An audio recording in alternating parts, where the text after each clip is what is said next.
इस टॉपिक में हम बात करने वाले हैं कंसेंट के ऊपर। सबसे पहली बात तो हम ये समझना चाहेंगे कि कंसेंट एक डॉक्टर के लिए कितनी ज़्यादा इंपॉर्टेंट क्यों होती है।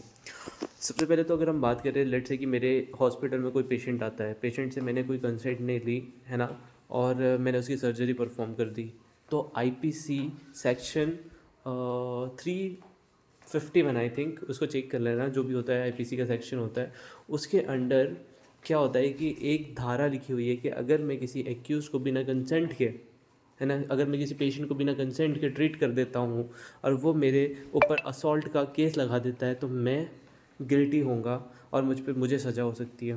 तो इसलिए हमको क्या होता है, कंसेंट एक डॉक्टर के लिए बहुत ज़्यादा ज़रूरी है। अब कंसेंट के कितने टाइप होते हैं, लेट्स से कि जैसे क्या होता है, कभी भी हमने देखा है कि हम डॉक्टर के पास जाते हैं, तो हमको है ना, जैसे हमको बीपी लेना होता है या फिर डॉक्टर को कुछ भी लेना होता है, तो हम क्या करते हैं, हमारा हाथ सामने कर देंगे, डॉक्टर साहब आप बीपी ले लीजिए। इसको हम बोलते हैं इम्प्लाइड कंसेंट। इस केस में हमने क्या हुआ, हमने डॉक्टर को मुंह से नहीं बोला कि डॉक्टर साहब आप क्या कर लो, मेरा बीपी चेक कर लो, मैंने बस हाथ बढ़ाया।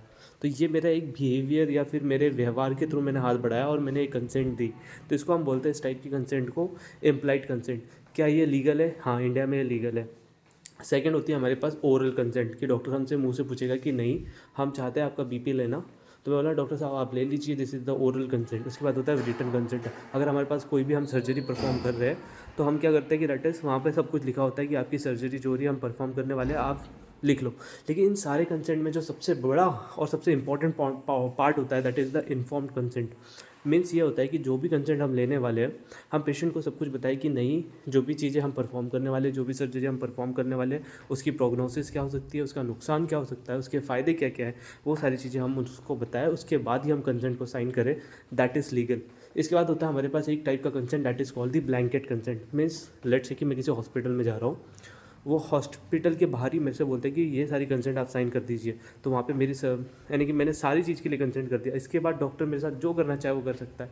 क्या ये इंडिया में लीगल है? नहीं, ये लीगल नहीं है इंडिया में ब्लैंकेट कंसेंट, क्योंकि ऐसे केस में डॉक्टर हमसे किसी भी चीज़ के लिए हमारी किडनी निकाल ले, कुछ भी कर ले, और उसने क्योंकि ऑलरेडी कंसेंट ले चुका है, तो वो लीगल नहीं माना जाएगा।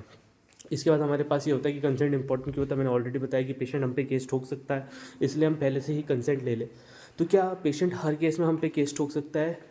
आपने कंसेंट नहीं लिया तो क्या एक्सेप्शन है? हाँ, इसके एक्सेप्शन है। अगर कोई इमरजेंसी केस है, अगर कोई पेशेंट मेरे पास है, इमरजेंसी केस है, पेशेंट बोल नहीं पा रहा है, सबसे इंपॉर्टेंट पेशेंट जो होता है इस हालत में ही नहीं है कि वो मुझे कंसेंट दे पाए, तो उस केस में हम क्या करेंगे, हम उसको एक इमरजेंसी ट्रीटमेंट दे सकते हैं। तो ये इस केस में डॉक्टर पे केस होता है या नहीं होता? नहीं होता, क्योंकि आईपीसी के सेक्शन 92 आई थिंक, एक बार चेक कर लेना, क्रॉस चेक।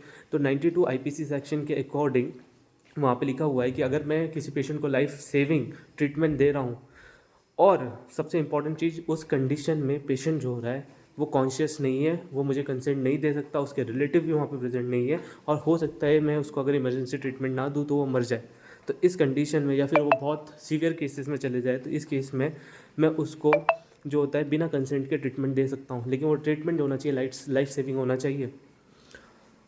ऐसा क्यों? क्योंकि ये हमको आईपीसी सेक्शन 92 जो होती है हमको यहाँ पे सेव करती है।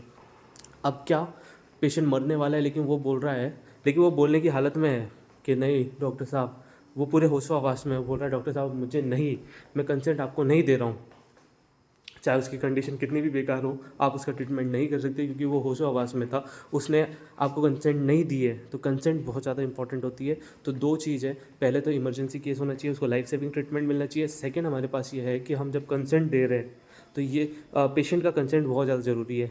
और अगर पेशेंट कंसेंट देने के हालत में ना आए, उसी केस में हम ये चीज़ परफॉर्म कर सकते हैं, तभी हम आईपीसी सेक्शन 92 के थ्रू सिक्योर है। अब हमारे पास क्या होता है कि जैसे कंसेंट की बात आ ही रही है, तो सबसे पहले तो हमारे पास कंसेंट कौन कौन दे सकता है। लेट्स से कि मेरे पास क्या हो रहा है कि मैं एक 12 साल का लड़का है, मेरे पास 12 साल का लड़का आ रहा है, और 12 साल का लड़का मेरे को बोल रहा है कि मैं उससे कंसेंट ले लेता हूँ सर्जरी के लिए। क्या मैं उससे सर्जरी की कंसेंट ले सकता हूँ? उन्होंने बोला कि डॉक्टर साहब मेरी सर्जरी कर दो। तो क्या वो लीगल होंगी? नहीं होंगी, क्योंकि आईपीसी के सेक्शन 90 के अकॉर्डिंग 12 साल से कम के लड़के सर्जरी के लिए, तो क्या एक जनरल फिजिकल एग्जामिनेशन के लिए भी कंसेंट नहीं दे सकते। तो इस केस के लिए आईपीसी सेक्शन 89 के तहत जो उनके पेरेंट्स हैं, गार्जियंस हैं, वही जो हो सकते हैं इस केस में कंसेंट दे सकते हैं। तो क्या 12 साल से ऊपर के लोग कंसेंट दे सकते हैं? हाँ 12 से 18 साल के लोग जो हो सकते हैं वो कंसेंट दे सकते हैं, लेकिन वो सिर्फ जनरल फिजिकल एग्जामिनेशन के लिए कि बीपी ले लो, ये सब ले लो, उसके लिए दे सकते हैं। लेकिन क्या 18 साल से ऊपर के लोग दे सकते हैं कंसेंट? हाँ ऑब्वियसली हम सब लोग 18 साल से ऊपर के हैं, तो 18 साल के ऊपर के लोग हर चीज़ के लिए कंसेंट दे सकते हैं, चाहे वो सर्जरी हो या फिर वो जनरल फिजिकल एग्जामिनेशन हो। सो अब आपको समझ में आया होगा कि कंसेंट कितनी ज़्यादा इंपॉर्टेंट है और कंसेंट लेना क्यों ज़रूरी है।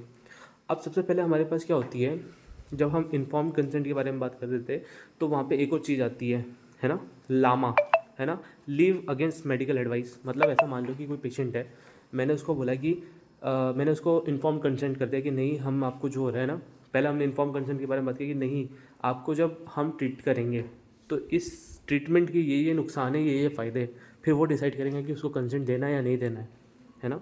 तो ये होता है हमारे पास। अगर उसके बाद वो बोलता है कि नहीं डॉक्टर साहब मैं इलाज नहीं करना चाहता, तो हम उसका इलाज नहीं करेंगे। वो बोलेगा डॉक्टर साहब मैं इलाज करना चाहता हूँ, तो वो इलाज करेगा, उसके बाद हम उससे साइन करवाएंगे। एक होता है leave against medical advice, that is also called Lama.